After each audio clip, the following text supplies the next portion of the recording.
बिस्मिल्लाहिर्रहमानिर्रहीम अस्सलाम वालेकुम जी नाज़रीन, मैं आपका मेज़बान तलहा अदनान नारू हाज़िर खिदमत। नाज़रीन, आज का जो ये प्रोग्राम है, ये मैं बहुत ही इंतहाई दुखी दिल के साथ कर रहा हूँ। मेरे पास अल्फ़ाज़ नहीं है, मैं किन अल्फ़ाज़ से इस प्रोग्राम का आगाज़ करूँ। हमारी बहुत ही प्यारी बहन और मेरी अपनी उस्ताद भी सदफ़ नईम साहिबा, जो कि ज़ाहिर है मीडिया में एक बहुत बड़ा नाम, और जिनका इस तरह हादसाती तौर पर इस तरह उनकी जान चले जाना, ज़ाहिर है हम सब के लिए ये एक दर्दनाक बात थी।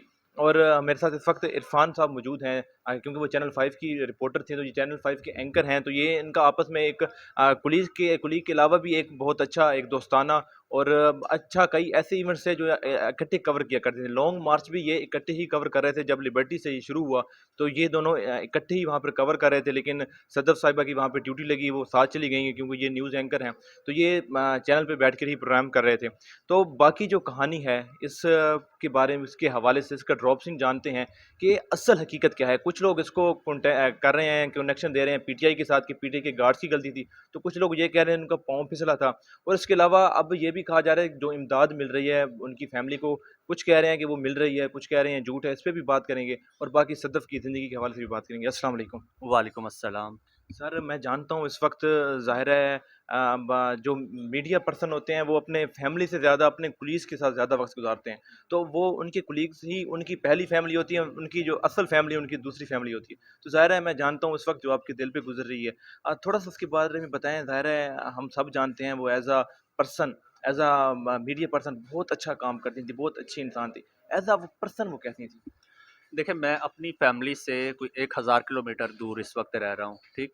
और मैं एक चैनल के साथ काम कर रहा हूँ, तो वही जो प्रोफ़ेशनल लोग होते हैं आपके कह लें कि चैनल के लोग होते हैं, वही आपकी फ़ैमिली होती है। जी, तो आपका मिलना-जुलना उन्हीं के साथ होता है, आप के दुख-सुख में वही आपके साथ खड़े होते हैं, उन्हीं के साथ आप शेयर करते हैं। बिल्कुल। तो हम एक ही चैनल में काम करते थे और अक्सर वो जब आती थी असाइनमेंट पे जाने से पहले हाँ जी। या असाइनमेंट के बाद जब आती थी, हाँ जी। तो जो एंकर्स रूम होता है वहीं हम लोग इकट्ठे बैठते थे। वो हमारे साथ बैठती थी, बड़ी गपशप होती थी, बहुत अच्छी थी, बहुत मेहनती थी हाँ जी। और अपनी जो उसकी डोमेन थी उसके उससे निकल के जो है आउट ऑफ द बॉक्स जाके काम करती थी बिल्कुल। और लगन के साथ काम करती थी। हाँ जी। और अभी भी उसकी ये कोशिश थी कि इतने वसाइल नहीं थे, नहीं, ठीक? जी। हाँ, कोई इतनी उसको जो है कह लें कि कैमरामैन भी उस दिन अवेलेबल नहीं था अनफॉर्चुनेटली, जी। तो सदफ़ ने कहा कि मैं अकेली जाऊँगी, वो अकेली गई है।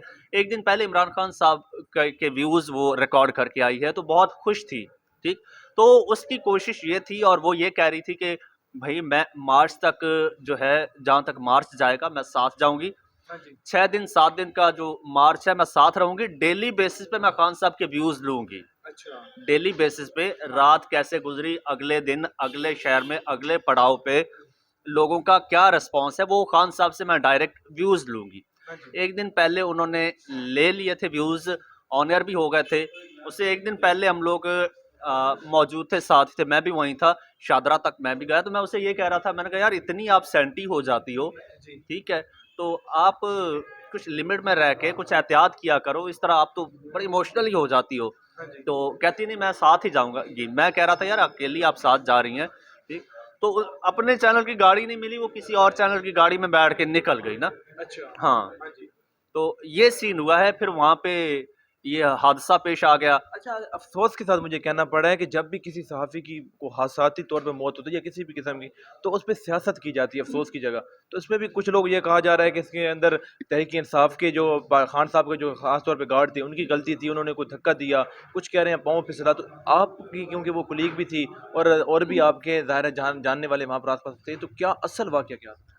देखिए आप आपसे भी मेरी मुलाकात हुई है मार्च में ही उसी में, ठीक है? आप भी मौजूद थे, मैं भी मौजूद था। जो वहाँ पे जो माहौल बना होता है जिस तरह का आप कह लें कि जितना रश होता है, जी, फिर बिल्कुल। एक सिक्योरिटी थ्रेट भी होता है लीडर को, तो जो गार्ड्स होते हैं उन्होंने उसको फिर सिक्योर भी करना होता है, हाँ जी। ठीक?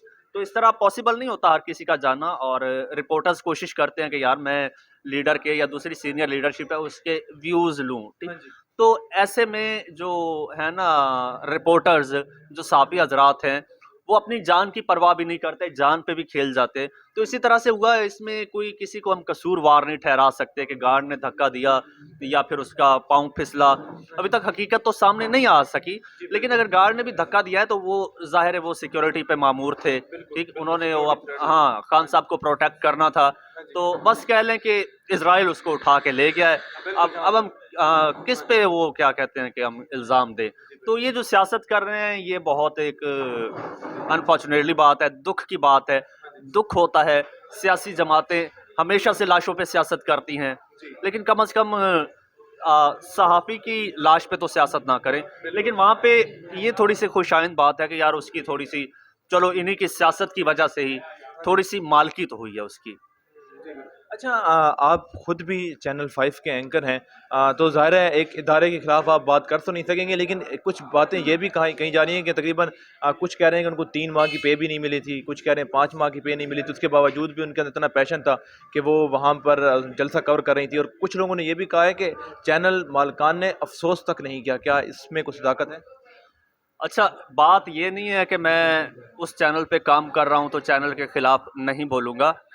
देखें, जहाँ तक सैलरीज़ का इशू है तो ये गुज़श्ता कोई 4 साल से ओवरऑल मीडिया इंडस्ट्री में चल रहा है। कोई बड़ा चैनल है, छोटा चैनल है, सब में सैलरीज़ का इशू चल रहा है। कोई 1-2 माह ऊपर-नीचे हो जाता है, सैलरीज़ मिल रही हैं, ठीक है? चैनल 5 पे इस वक़्त सैलरीज़ मिल रही हैं। दूसरी बात कि रिपोर्टर पे इस तरह से प्रेशर नहीं होता कि आप इस तरह से जाके रिस्क लेकर ज़िंदगी पर खेल कर आप हमारे लिए कोई इंटरव्यू करें या फुटेज करें।